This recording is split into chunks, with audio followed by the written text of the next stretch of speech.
Welcome back. తెలంగాణలోని అత్యంత పురాతనాలయం కీసరగుట్ట రామలింగేశ్వర స్వామి ఆలయం. కీసరగుట్ట ఇప్పుడు భక్తులతో శివనామస్మరణతో మార్మోగిపోతోంది. అయితే కీసరగుట్టలో కొలువైన శివుడిని రామలింగేశ్వర స్వామి అని ఎందుకు పిలుస్తారు? సాక్షాత్తు శ్రీరాముడు ఇక్కడ పూజలు చేసినట్లు పురాణాలు చెప్తున్నాయి. విష్ణు కుండెన్లు అనే రాజులు అద్భుతంగా నిర్మించిన ఆలయం కీసర రామలింగేశ్వర స్వామి ఆలయం. చారిత్రాత్మకమైన కీసరగుట్ట ఆలయం నుంచి మరిన్ని వివరాలు మా రిపోర్టర్ రవిచంద్ర అందిస్తారు.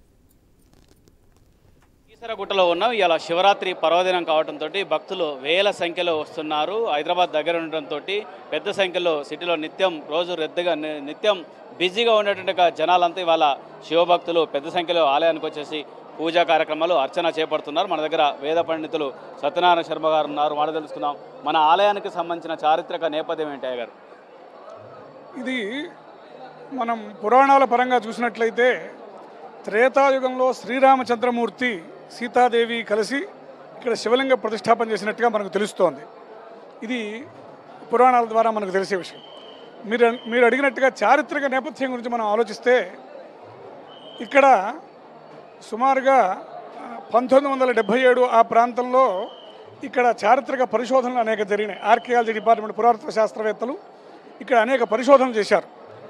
వాళ్ళ పరిశోధనలో తేలింది ఏంటంటే ఈ ప్రధానాలయం ఆ శివలింగం ఉన్నటువంటి ఈ ఆలయం అంతా కూడా విష్ణు కుండునులు అనేటువంటి రాజవంశంలో 2వ మాధవర్మ అని ఆయన నిర్మించాడు ఈ దేవాలయాన్ని.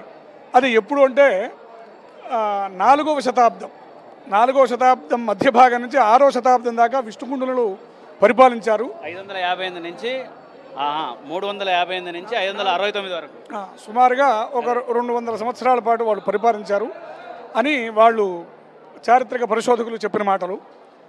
ఆ కాలంలో ఆయన అనేక అశ్వమేధ యాగాలు కూడా చేశాడు. ఇక్కడ 2వ మాధవర్మ చాలా చాలా గొప్పవాడు విష్ణుకుండునులో. ఇక్కడ ఒక సుమారుగా 3-4 కిలోమీటర్ల వైశాల్యంలో ఒక కోట గోడలు శిథిలాలవన్నీ కూడా వాళ్ళకి దొరికినాయి. అదంతా కూడా వాళ్ళ సైనిక పటాలం ఉండేది. ఇక్కడ వారు అప్పటికే ఇక్కడ దేవాలయం ఉంది, స్వామిని భక్తులు ఆరాధిస్తూ ఉండేవారు. అది కొంచెం శిథిలమైపోతే దేవాలయం కట్టించారు మళ్ళీ. అట్లాగే ఇక్కడ ఈ భక్తులు స్వామివారిని దర్శించుకొని హనుమంతుడు కాశీ నుంచి శివలింగాలు తీసుకొచ్చాడని చెప్పి చెబుతూ ఉంటారు. అవన్నీ కూడా చాలా చెల్లాచెదరుగా అక్కడక్కడ పడిపోయి ఉంటే, అంటే ఆ త్రేతాయుగంలో శ్రీరామచంద్రమూర్తి శివలింగ ప్రతిష్టాపన చేద్దామనుకున్నప్పుడు ఆ మహర్షులు ఇక్కడ అనేక మంది మహర్షులు ఉండేవారు. వారు ముహూర్తం నిర్ణయించారు. నువ్వు కాశీకి వెళ్ళి శివలింగం తీసుకురమ్మని హనుమంతుడిని కాశీకి పంపించారు శ్రీరామచంద్రమూర్తి. ఆయన కాశీకి వెళ్ళాడు. అయితే అక్కడ లక్షలాది శివలింగాలు ఉన్నాయి, రకరకాల సైజుల్లో ఉన్నాయి. ఆయనకి నచ్చింది ఏదో ఒకటి తీసుకొని వస్తే రాముల వారికి నచ్చచ్చు నచ్చకపోవచ్చు. మనస్సులో అసంతృప్తితో పూజ చేస్తే ప్రతిష్ఠ చేస్తే దానికి ఫలితం తక్కువ ఉంటుందని చెప్పి రకరకాల సైజుల్లో 101 శివలింగాలు తీసుకొని హనుమంతుడు బయలుదేరాడు. అయితే హనుమంతుడు కొంచెం బయలుదేరి వచ్చేప్పుడు కొంత ఆలస్యం అయిపోయింది. ఈలోపు ముహూర్త సమయం ఆసన్నమైతే అప్పుడు శ్రీరామచంద్రమూర్తి ఈశ్వరుని ప్రార్థించాడు. ప్రార్థిస్తే ఆ పరమేశ్వరుడు ప్రత్యక్షమై లింగ రూపాన్ని పొందాడు, స్వయంభూ లింగంలాగా. ఆ లింగాన్ని సీతారాములు ప్రతిష్ఠ చేశారన్నమాట. అందుకని స్వామి పేరు రామలింగేశ్వర స్వామి. ఈ ప్రతిష్ఠ అయిపోయిన తర్వాత హనుమంతుడు వచ్చాడు. స్వామి 101 లింగాలు తీసుకొచ్చాను, మీకు ఏది కావాలంటే అది ప్రతిష్ఠ చేసుకోండి, మిగిలిన మళ్ళీ వాపసు చేసి వస్తానని. నాయన నువ్వు వచ్చేప్పటికి ఆలస్యం అయిపోయింది, స్వామివారు అనుగ్రహించారని చెబితే చాలా బాధపడే హనుమంతుడు, మరి ఇంత కష్టపడి నేను తీసుకొచ్చినటువంటి ఈ శివలింగాలు ఏం చేయాలని చెప్పి ఆ బాధతో ఆ తోకతో చుట్టూ అవన్నీ కూడా ఇక్కడి నుంచి విసిరేశాడు. అవన్నీ ఏం ఉపయోగపడలేదని చెప్పి చాలా బాధతో అవన్నీ సుమారుగా ఒక 20-30 కిలోమీటర్ల దూరంలో చెల్లాచెదురుగా పడిపోయినాయి. అవన్నీ పడేసి చాలా బాధపడుతూ కూర్చుంటే, నాయన నువ్వేం బాధపడదు, ఈ క్షేత్రానికి నీ పేరు పెడతా అని చెప్పి కేసరిగిరి అని హనుమంతుడి పేరుతో ఈ క్షేత్రానికి పెట్టారు. క్షేత్రపాలకుడు కూడా హనుమంతుడు. ఇక్కడ ఆంజనేయ స్వామి దేవాలయం ఉంది. తప్పకుండా వచ్చిన భక్తులందరూ కూడా హనుమంతుడు దర్శిస్తూ ఉంటారు. ఈ కాలక్రమేణా కేసరిగిరి కాస్త కీసరగుట్టగా మారింది అని మనకు తెలుస్తుంది. అంటే ఇది చరిత్ర అన్నట్టు.